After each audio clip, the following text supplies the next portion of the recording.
How's this date going?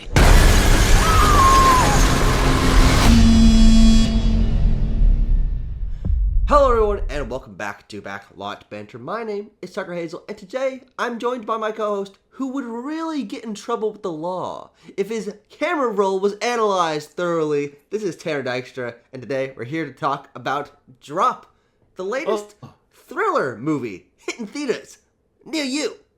And we're going to give you our thoughts on it. But, of course, if you have seen Drop and want to talk to us about it, you can join our Discord server, which has a link in the description. And while you're down there, you can subscribe to the channel, ring the bell to know when we review every movie ever, Tanner. That is our goal. Every movie ever made. Whoa, what's on my phone? What? Oh, Tucker, I'm getting so distracted. I'm getting these strange messages on my phone. Worst co-host ever. Worst for first co-host ever. No, wait, you don't understand. They're holding my kid hostage. Oh, Tanner. Yes. Let's talk about Drop. How do you feel Okay. about this movie? Tucker, I was excited for Drop for a while. You know, I like the idea of this, techno-thriller, set in a relatively limited scope in space. And then these trailers came out, and you see the things being airdropped, and they're like, decade-old memes at best, and you're like, oh no, is this thing gonna be like super out of touch and lame? And it's not. It's pretty darn cool, actually, is what I would say. This is from Christopher Landon, is the director's name correct? Correct. Who, of course, the most notably known for directing the two Happy Death Day films, which are, slashers with a twist. And, well, this doesn't have much of a genre twist to it. It is a really straight down the line kind of thriller with some really solid directorial flair. I think the direction of Drop is really what elevates it for me, beyond being a, pretty standard, if not good, genre sort of thriller, contained, bottled thing, with some, modern tech elements. What did you think, Tucker? Yeah, I was really impressed by Drop, because I think you're right. It takes that next step to feeling special because there are just a lot of little touches in the camera work, in the score, in the production design that I thought were really, really impressive. And so it has this really solid core concept, and it doesn't stray from that. And this movie just feels laser focused. It feels like it's really, really tightly crafted, and there's not like hanging plot threads. Everything is funneled towards one goal. Yeah, and it's a tight script. Yeah, and that is really, really satisfying to watch. And I think also everyone in the movie is giving great performances. There's lots of fun little line readings. I was just impressed all around. And so I honestly don't think I have any like flaws or criticisms to say like, ooh, Drop really didn't work in this area. I'm like, no, go see this movie. This is really good. I got one. This and guy party pooper. Oh, sorry. We'll get to it in due time. But Tucker, where do we want to start here? Do we want to start by probably, of course, saying spoiler review of Drop? We're just going to be talking about the whole film as it exists. Yeah, but definitely go see it. 90 minutes. Absolutely. Very unique. And just really, really solid. So make sure you go and support this one. You're not going to be disappointed. Yeah. I think the tightness and the editing really lends itself to this being an exciting watch. Sure. I usually when like a big turn happens in a movie, I always just kind of like glance down at my watch or my phone or whatever just to see, how long into the movie did this happen? I think the threat itself, like the reveal that they have taken her children hostage, comes in at about the 40-minute mark, actually. Which seems... Is that true? I think it was, because my showtime started at 6:50, and I looked at my clock, and it was, like 7:30, or 7:40, because I was like, there's less than an hour left of this movie. At this point, and I was like, that is really surprising. Of course, the airdrop started before that. It's the lame memes that that I mentioned before. But those sort of stop, and then what you get after that is not so much her looking down at her phone and seeing the messages. It is The text message is displayed on screen Yeah. in this sort of lilted digital font that are sort of placed into the environment, into the frame in really compelling ways. Yeah. Or they just be on there, or they scroll around, or they're placed like in a circle around a table or something. It really makes the idea of reading a text message in movies, which is always a tough thing for filmmakers to handle, Yeah, definitely. feel dynamic and also mesh with the genre. Sure. It feels very informed by something like Decision to Leave, Park Chan-wook's film from a couple years ago, which does a similar sort of thing with like our characters needing to communicate via text or phone, but making that super exciting, like on par with our characters just talking to one another. Yeah, it is. I actually think we should talk about those little directorial touches first, because that was what, for both of us, sort of put this movie a step above. It's maybe, I don't know, less exciting genre peers. And for me, it was a lot of lighting and cinematography moments that I was really impressed by. It looks damn good. It looks really, really good. We're, of course, in this really upscale restaurant at the top of a... whatever they're on the infinity floor. It's insanely high up. It's a nondescript Chicago skyscraper. No, it's called Palette. Oh, sorry. Yes, that's right. Which I think is a fun name for a sort of hoity-toity restaurant, which they barely eat at, which I think is kind of funny. They're distracted. They're busy with other stuff. A little busy. And I think this is a really interesting location. I like the way that it's laid out. I especially like one really nice touch is this hallway from the elevator into the sort of main foyer of the restaurant is like going down the gullet of a whale. Like, it's got these big arching things. It is ribbed for our pleasure. Yeah.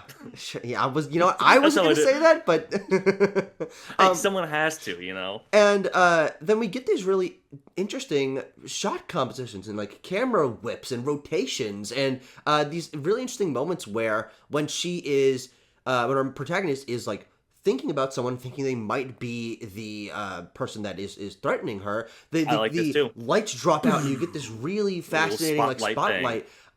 Or they're like staring at her, and then it'll snap cut to they're not actually, they're just having a conversation, and there's this really great moment where she's sitting in the bathroom and all the walls around her start turning into the cameras. I'm like, dude, this movie's sick.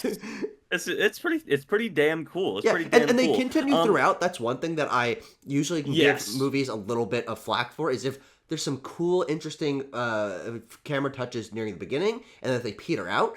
They were definitely throughout. There's this one moment in like the final confrontation at her house where she gets thrown on a table and the camera does this like whoop, boom, and then like slides and then falls down. There's dude, there's good like stunt work in that too, because the camera work even lends itself to there being some classic cowboy switches as she's being like thrown around by a seemingly superhuman assailant who can like toss around a human body like a sack of potatoes. But like, you're absolutely right, Tucker. Those touches, those directorial flair from Landon are throughout. And even his handling of the concept. I've not seen Freaky, which I know you've seen and really enjoyed, along with the Happy Two Death Day movies.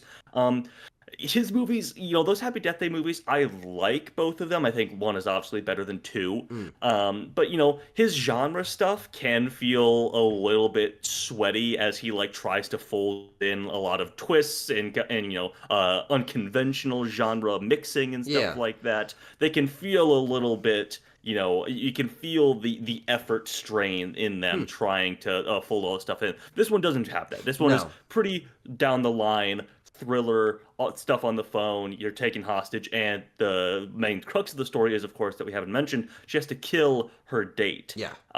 Which, really comes in, I think that also comes in relatively late as a turn, first she has to smash the SD card and everything like that. But no, I mean, conceptually, it's just very gripping, too. I think I think they really knew, and he really knew, that they had something special going on here with this whole concept and the execution of it. And then, the plotting. Sorry, go ahead. Well, to the point of this concept actually working a lot in execution, I think, unfortunately, it's the reason why people might not give this film a second glance, is they hear the idea of a thriller of someone being tormented and threatened by airdrop via memes, airdrop. and Oh, you're sorry, like, Tucker. It's Digidrop. yeah, It is it's legally very distinct clearly from not airdrop. airdrop. He mentions that he's more of an airdrop guy, which Uh-huh. puts Apple off the hook, which I think is Yeah, yeah, funny. yeah. It's like Apple's like, no, no, no, no, no. AirDrop cannot Christ. be used to torment somebody. No, Yeah, no, yeah, no, yeah. not. We're not signing off on No, that. it definitely can. Definitely can Yeah, happen in high it school. definitely Um, can. people, I don't think will give it the second look because it is a silly premise, especially with the memes. But I think you make a good point in that once you're locked into the sort of psychological torment of our Yeah, protagonist, absolutely. you are not thinking about the fact that this is silly, that she's receiving text. You're like, oh Jesus, how's she gonna handle this? Oh my God. Yeah, And yeah, excuse me. Also, the memes are relegated to the first chunk of the film, and of so course. when they're being a little bit corny, when they're being a little bit goofy, it's very much a setup thing before the real Yeah, terror sets in, where they're like, she. it Yeah. could just be someone kind of doofing Yeah, around. she also doesn't take those memes Yeah, seriously. They're still in the like, oh, this is silly. What's going on here? Somebody's trying to mess with me, that kind of thing. And then it gets serious, and we're really off to the races there. I want to talk about the plotting, the sure. story here for a moment. It is a classic sort of who done it or who's doing it, I guess if we want to call it that. And there are multiple moments, like you mentioned, of spotlighting things happening of certain suspects, but it's not really like a clue where we have No. like a group of suspects and they're all in a room together. Like it could be Yeah. anyone, but she is still isolated to figuring this out on her own. She's like, Yeah. all right, everybody stop eating dinner. Let's solve the mystery. Um, there are some red herrings, of course, that are classic to this sort of genre that are set up, some better than others, I would say. The ultimate reveal becomes a little bit obvious in retrospect as the movie continues to go on, where you're like, again, spoilers for the movie drop. I'm gonna tell you who done it this time, right You're here. doing it. It's the guy that she meets at the bar, Yeah. who's going on this blind date. Correct. And as soon as like you realize like this guy's not been in the movie a whole lot, she's just Sure, kind sure, of like sure. looking back at him. He's like, okay, well that guy clearly has something to do with this because he's got nothing else to do in the movie. But there's other red herrings that are set up well. I mean, there's the obvious one of like the guy who bumps into her, Yeah, where yeah. you're like, oh, that guy's doing something, but then it happens again, and she confronts him, and nothing really comes of these scenes. You're like, okay, this is obviously some sort of Yeah, red yeah, herring yeah. from the writers to put me off the trail. And like the bartender, I think is a more Sure. solid sort of dangling thread potentially. But no, I think the obvious reveal, I was like, oh yeah. In retrospect, that guy didn't have anything else to do in the movie, so Yeah, let's talk about the supporting cast and the way it's balanced, sure. because I think that that's another one of the sort of unsung great elements of this movie. You mentioned that like the terror reveal of the kidnapping isn't for a good chunk of the movie, and while Hmm. I'm like, are you kidding me? This is a 90-minute movie. That's crazy. I think the reason why it still ends up working is that I'm actually decently compelled by the ensemble cast that we have. And I use that in very light terms. It's not like these Hmm. other characters are particularly fleshed out, but I No, yeah. think establishing uh, uh, our main character Violet in the Yep. bar uncomfortable because she hasn't been on a date in a long time, and introducing her to a couple of characters around the bar before we get into the sort of main thrust of the film, I think is a really great way to sort of give you a little bit of situational awareness and create some plot threads in your mind that they're able to pick up later. And each of those interactions I thought were decent enough. You set up the piano player, you set up the bartender, you set up the guy who's Hmm. ultimately the main villain, and I thought their first interaction was actually very fun. Hmm. And yeah, and a couple of other things. And so when then eventually her date arrives and they sit down, you have some touchstones. As opposed to everyone sort of being faceless background characters, your eye is sort of drawn to these different tables and different characters Yes. because you know that she has a little bit of connection to them, even though she doesn't know these people. And I think also all the side characters are also well acted. I thought that everyone was Yeah. kind of really... Even like the waiter who's like He is doing his so funny, dude. He got the biggest laughs out of my Oh yeah. theater when Oh he yeah. when he shows up at the table and he's like, "Oh, it's the first day." He's like, "Oh, really? It's my first shift, yay! Yeah, I'm like, oh my god, this guy. He gets a lot of he holds like the comedic crux of the movie. Totally. Obviously, comedy is something that Christopher Landon puts in a Yeah. lot of his genre stuff. He likes to mix comedy in as well. It is mostly distilled down into that waiter character, Absolutely. who also, has the excuse of being a silly character because he's like an improv guy or whatever, as he says. So it makes sense that he is really trying to riff and make the evening fun for everybody. Yeah. So yeah, But good he stuff doesn't there. end up feeling annoying. I think it's like an Oh endearing. yes, that's the key thing. That guy is he's being directed and he is acting like perfectly into this role. I thought it was a really good synergy. It's good. It's good. Let's talk about our main two, our little date here. We have Meghann Fahy, obviously, in the lead role as Violet, and then Brendan Sklenar as Henry. Sklenar. What? Sklenar. Is it Sklenar? Oh, I thought it was. Oh yeah, the L comes before the E. What do you know? What do you know? I fucked up again, Tucker. I can't believe. All right, I pull out my little whiteboard where I got like happy faces and frowny faces. Yeah. Tanner messed up today. Where was I going? Meghann Fahy, quite good. Yeah. Of course, she's still, basically like a newcomer into Hollywood. She's got a couple credits, not necessarily lead ones, but she really popped off, I guess, after her appearance in the White Lotus season 2, in which I also liked her performance quite a bit. And she's good in this too. She really puts this thing on her shoulders. Obviously has all the genre stuff to worry about, the running around trying to hide her fear and everything like that. And also, has to convey being charming on this date and having her backstory, which is quite serious and quite dramatic. Having her this abusive husband who killed himself. And everything like that, but people believe that she killed him is kind of a thing. So yeah, but no, she's really good, and she even has a moment of monologue about about that abuse and about her trying to get back out there and her relationship with her son and how close they are. That is quite moving. So the film makes a little time to really give her that material to chew on as well. Aside from all the who's doing it, what am I looking at, eyes wide, staring, looking over my shoulder. All that stuff is good too. Yeah, this character of Violet, as portrayed by Meghann Fahy, I think is immediately endearing because she's in a very unique situation. There aren't a lot of movies that focus on a middle-aged woman getting back into the dating scene, and she is just so believable and endearing as someone who is out of her element and doesn't quite feel confident in the position that she's in. And of course, that is then tripled and quadrupled and quintupled and compounded by the fact that she's now in a psychological terror scenario. But even before that, you're I think always rooting for this character because she feels very genuine. She has a really believable bond with her son. She is obviously a very caring person because she's a teletherapist, which is again something that you don't really see in movies very much. And I actually want to talk about that a little bit in terms of how it connects to themes. But I thought she was really, really fantastic, and it's very much a performance that's in the eyes and in the internal conflict that she is harboring. That's what's on the poster.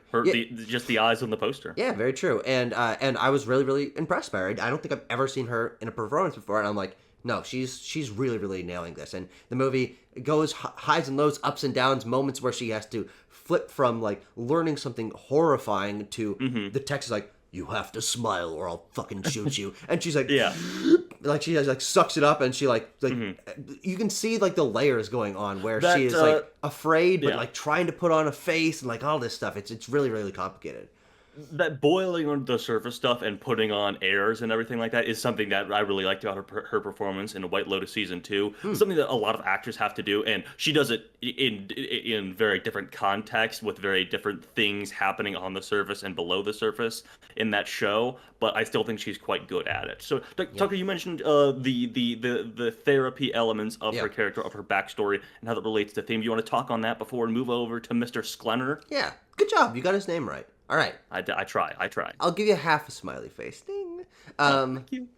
Yeah, I think this movie is interesting in the ways it subtly, doesn't particularly thoroughly, but subtly establishes some different thematic plot threads that I think are reasonably compelling. The one that I sort of clocked was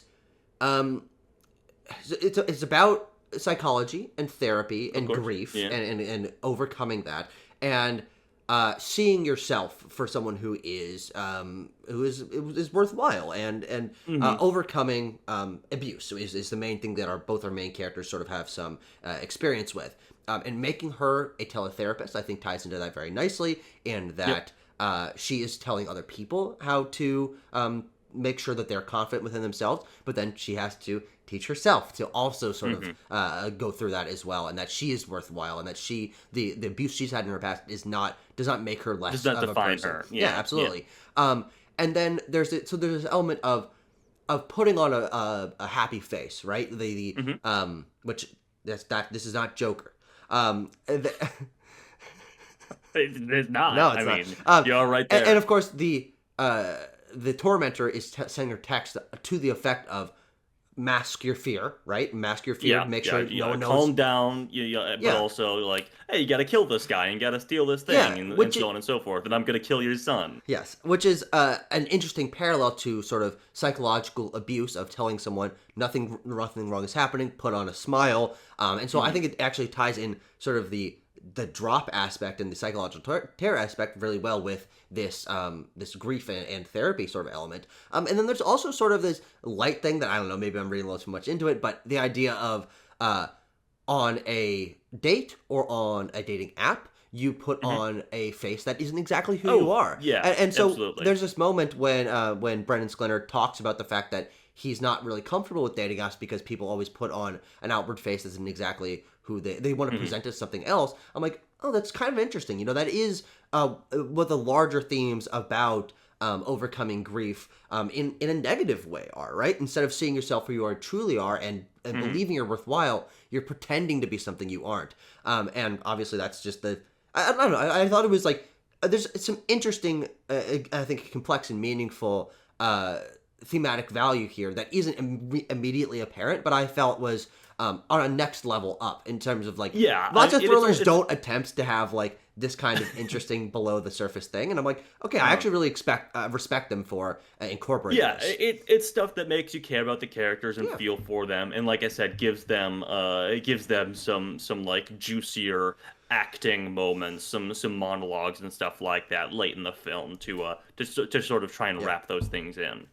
To that effect, my one, well, I guess I have like 1.5 hang-ups with this movie. All right. My bigger one is this Sklenar guy. Sure. Kind of, he's kind of an for me. He's not bad. Let me come out and say that he's not bad in the movie. He's just kind of a boring presence for me. Sure. I think. Yeah. Like he doesn't really move the needle much for me. He's like a handsome charm box without anything else really going on. And that was kind of my, look at that guy. Look at this guy. He's got more aura and more things going on behind the scenes than Brandon Sklenar does. I'll tell you that much. Look at this guy. Okay. I think you make a good point, though. and I actually think we can draw the reason why this is kind of opposite of what we found about Meghann Fahy is his eyes are very dead, and I think that just the way that this guy's like very dark eyes are and his facial expressions, I think he is decently charming. Obviously, he's handsome. I like their dynamic actually quite a bit, but on a performance level, I think it is again all in the eyes, and in the opposite way here where his eyes aren't particularly expressive, and so and we also, I think, don't get to learn enough about him, maybe because the film occasionally tries to make it seem like he's potentially one of the threats. But I never bought that, and no, so I wish that maybe it had been more of a the two of them working together thing, because I actually really like at the beginning when first date, when he's people like, have never met. And he's like testing how far away they are, and they're like swapping information about what could be going on. I'm like, this is a really interesting dynamic of like a first date sort of sleuth thing, and you can kind of understand why this would make them bond, it being in this situation together. And if you want to complicate it a little bit, like make him. My other issue is that he is just like so good. like he is such like a Sure, perfect sure. guy sort of thing. Yeah. Like give them some points of disagreement. Throw up a few red flags on this first date. Maybe make her feel a little bit more suspicious about him potentially. I Interesting, don't yeah. know. He just wasn't written that compellingly. Yeah. I mean, they also give him a monologue like immediately after Meghann Fahy has hers. Mm-hmm. I'm like, okay, let's get moving here. I don't Sure. really care about what he has to say about like being a photographer or about like what his experiences online dating are. I'm like, let's get back to the meat of the movie here. I Yeah, had time for one good monologue and then trying to yeah. tack on another one Yeah. following that's not as good. Just doesn't work. Yeah, I think the problem with that is I think he delivers it fine enough, but we don't know enough about his character to put the pieces together of what the trauma and abuse that he's experienced are, because he mentions them, and I think it's a good moment to sort of bond the characters as they realize that they have gone through something similar. But because we don't know almost anything about him, he's just like, listing what these is he things, and I'm talking like, about?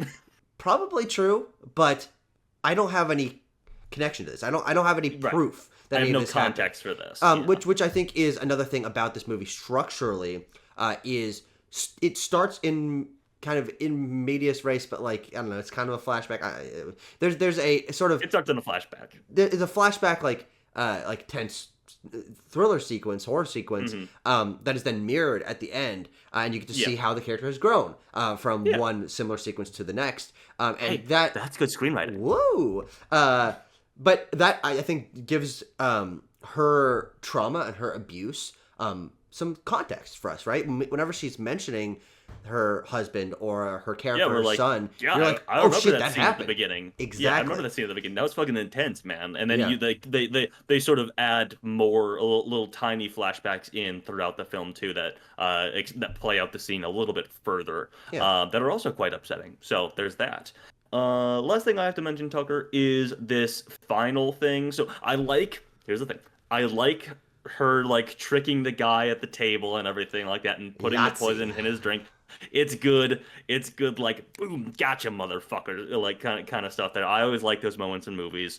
And this one is done well. Yeah. And then you get the whole exciting like bang, window breaks open. She's getting sucked out by like the wind flying by at the 60th story of this skyscraper or whatever. She gets saved. You're like, wow, that was a really exciting, tight way to cap off this movie. You're like, oh yeah, she has to go home and save her son. Yeah. And she does, and it's like this home invasion thing. And at that point, I'm like, I don't know. This just doesn't feel like this doesn't have the same oomph to it, I guess. Sure. Yeah. And I like her speeding home and everything like that. And ultimately, it's well directed, as I already mentioned. It's where you get some interesting camera work things that I already mentioned. But it feels a little bit more like it feels a little. I don't know. I don't want to say tacked on because it obviously is necessary. Yeah. Well, I think it just feels comparatively generic, right? A lot of what this movie has in terms of its strength is the production design and vibe and environment of a thriller set in an upscale restaurant. And so when she races home, and the scene is, of course,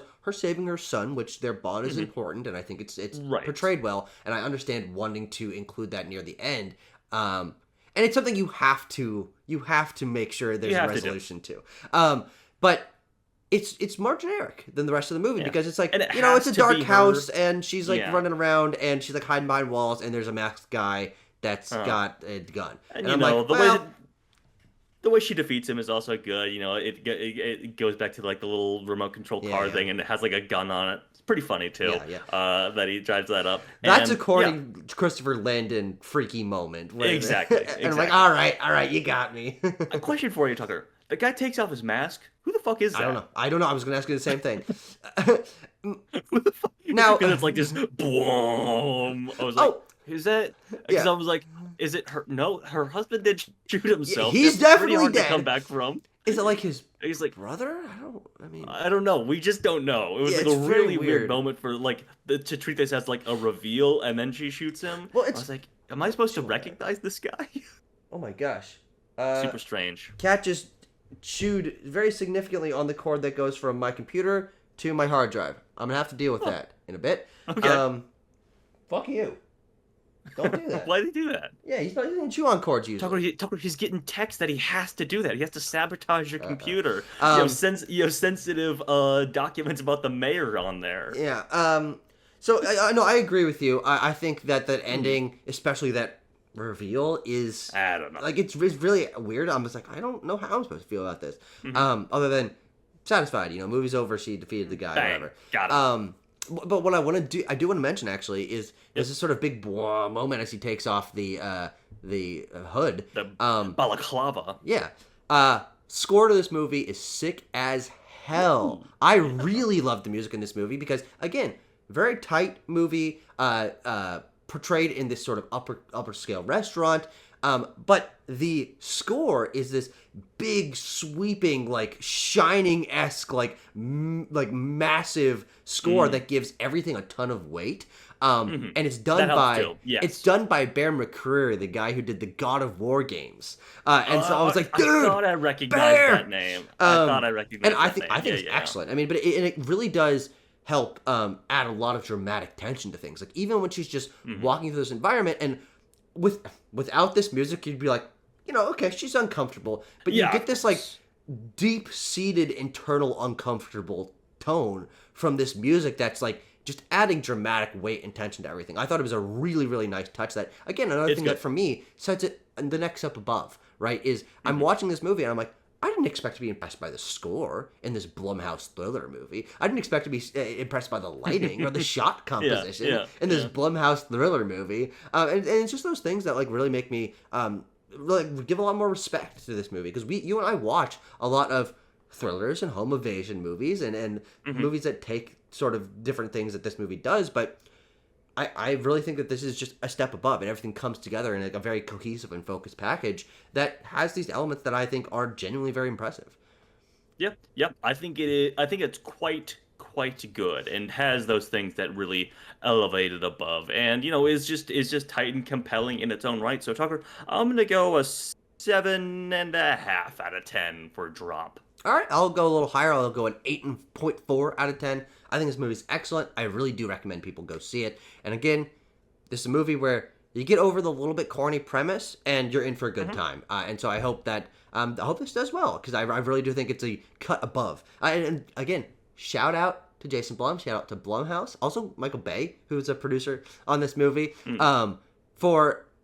been giving Blumhouse a lot of crap, but we just saw The Woman of the Yard, and now we saw Drop, and those are easily, I think, two of Blumhouse's best movies. Tucker, I credit the directors more. Jason Blum is not taking any creative input on these. He is simply paying these guys to make movies, and these guys make good movies. Is what I will say. Fair enough. Yeah. What does a producer do at the end of the day is the real question. I don't know, nothing. Like count their fat stacks in the back while they I don't know, chomp on a cigar. That's what I imagine. I presume that's what Jason Blum does every single day, actually. So thanks so much for watching, everyone. We'll see you next time.